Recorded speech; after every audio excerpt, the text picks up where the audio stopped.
Hi, I'm John Foley. Excuse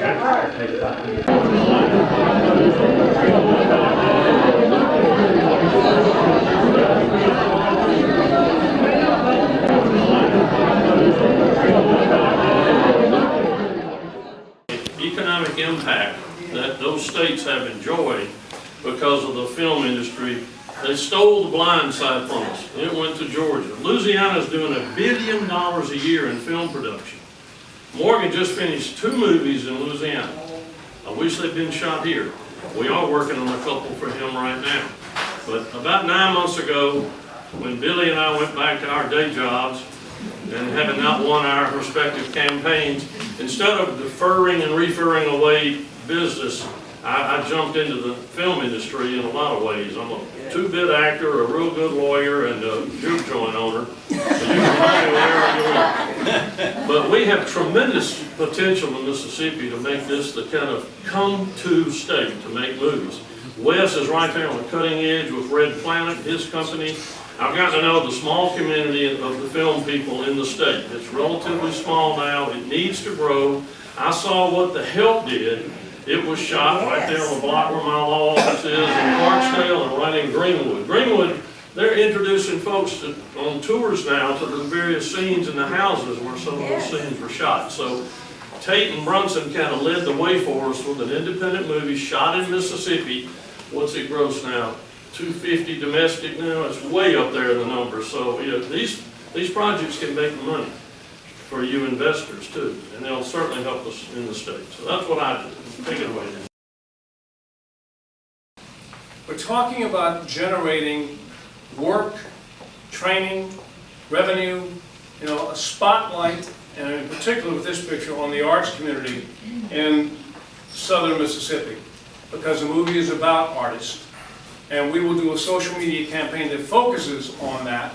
So whether that happens, only that happens, and we make a really great film that lasts for a long time, or we open up the back door and we develop it into an ongoing series. Can you imagine what it might do for, you know, southern Mississippi? I think it's an extraordinary possibility, and I certainly know that the story itself is a great story, and we'll have wonderful actors like Juliet, and if I could talk Paul into taking lessons with me, maybe Paul as well. But it's, I think, a really smart approach to getting a movie done these days, using social media to actually build, like I say, a fan base before you start the actual production of the film. And we're already laying that out so that it happens. So the one other thing I want to say is we had a wonderful meeting today that Elaine and John both referred to. With, I don't know, there were 20 people there, I guess, today. And they were all people involved in the industry in one way or the other, and all committed to making certain that the industry happens here. And I don't mean just on the Gulf Coast, but in all of Mississippi. And we see Artists Divest in Black, because of its schedule, because of how we're moving with this thing, as being something that will be the kickoff for that. So we can actually use this as a means to generate what we're talking about in terms of growing the crew base and making the industry really come to life here. We can put, and I say we because I feel like I'm a part of this now, we can put Mississippi on the map on an international scale. We can focus attention on it for the film and for the lifestyle, for the beaches, for the art, for the food, for all the services that you offer here. And I don't know anything else that in one fell swoop can generate that kind of attention. A movie can. And it won't be the first, and it may not be the first, but it certainly won't be the last. So I really encourage all of you to support Artists Divest in Black, first and foremost, and the industry happening here as well, because you all stand to benefit from it. Over here, who is, by the way, let me introduce Juliet. She came all the way here from Los Angeles, as I said, you've got to meet the people in southern Mississippi, and come and help us set the foundation for this picture. And She was kind enough and gracious enough to be here, and I, in fact, was on the 4 o'clock show on WLOX today as well, talking about not only the film, but the industry here. She's playing Rosamund.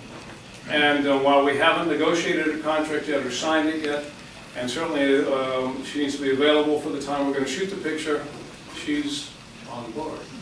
And she's a wonderful actress. I was able to fly out to LA, my wife and I were able to fly to LA and see her in a play that just blew us away. She's an extraordinary actress, and so pleased to have her on board to do the picture. And by the way, if you haven't recognized this already, I'm hoofing this whole thing. I had it all laid out for the, wasn't it a great PowerPoint presentation? Had it all laid out for that, and that's not happening now. So, forgive me, I'm jumping around, but Juliet will be on board to play Rosamund. And Lucy, we've got a whole, let me just tell you who we're thinking about for some of these other characters. And these are all actors that we know we can secure if we go after them. Dermot Mulrooney, Harry Connick Jr., Jim Caviezel, Stephen Dorff are all choices that we know we can get for the male lead. His name is Detective Mavrides, and all kinds of things that are very evil and scary, and we're thinking like either James Woods, Bill Pullman, Brad Dourif, or Peter Fonda for that.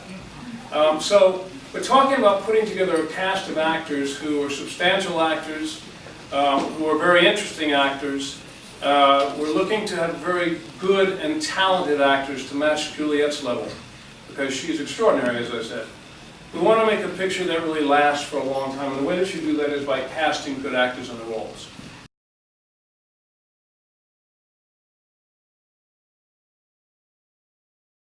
Which I'm not going to try and describe to you. I'm actually going to have two people read a couple of scenes for you, if you don't mind.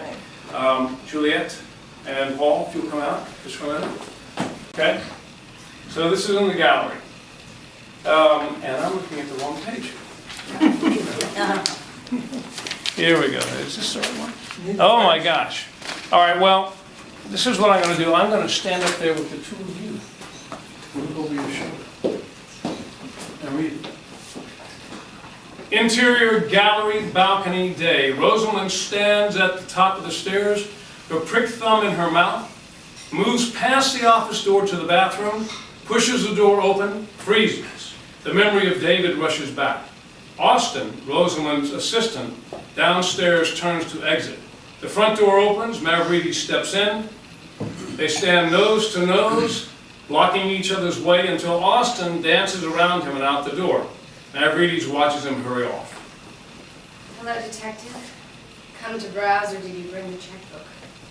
I don't believe in him. My ex-wife turned out to be quite the artist herself. Flawless forger, soured me on the whole concept. I see. Do you work for you long? Austin? Yeah. About a year? As a photographer, right? Yes, why? Professional curiosity. So, any particular reason for the visit? Just a follow-up. Thought you might want to get a cup of coffee. We could talk. Talk. About what, detective? About the boy. And you. I'm listening. Pardon me, I don't mean to be offended, but you're a very attractive woman. Is this a trick question? A young, good-looking kid like David Boone could easily become infatuated. And, who knows, the possibility of being with a younger man might have excited you. He was like my son. Not unheard of, you know. And from a psychological point of view, even predictable. I suppose you're a licensed therapist as well? That I am. Helps me to understand behavior. What's coming next. Well, I'll tell you what's coming next. Expect to find yourself on the street because I'm throwing you out. Now! Either I ask these kinds of questions or we close the case now. The rule is suicide. You can't have it both ways. No. David and I were not lovers. Any more questions? He notices black roses that are laying on Rosamund's desk. Unusual. So, was the note that came with them. I'm no detective, but I know suspicious when I smell it. Ma'am, you remember when John Lennon was killed? There was a mountain of flowers piled up on the spot. Notes, poems, confessions, threats, and not a single one of them from the killer. Is this your patronizing way of telling me you do actually believe David's death was suicide? Doesn't matter what I believe. The lab's gonna get the last say. So that's it? Not unless you have something you want to tell me. No. I don't have anything to tell you. Scene. Scene number one. Paul is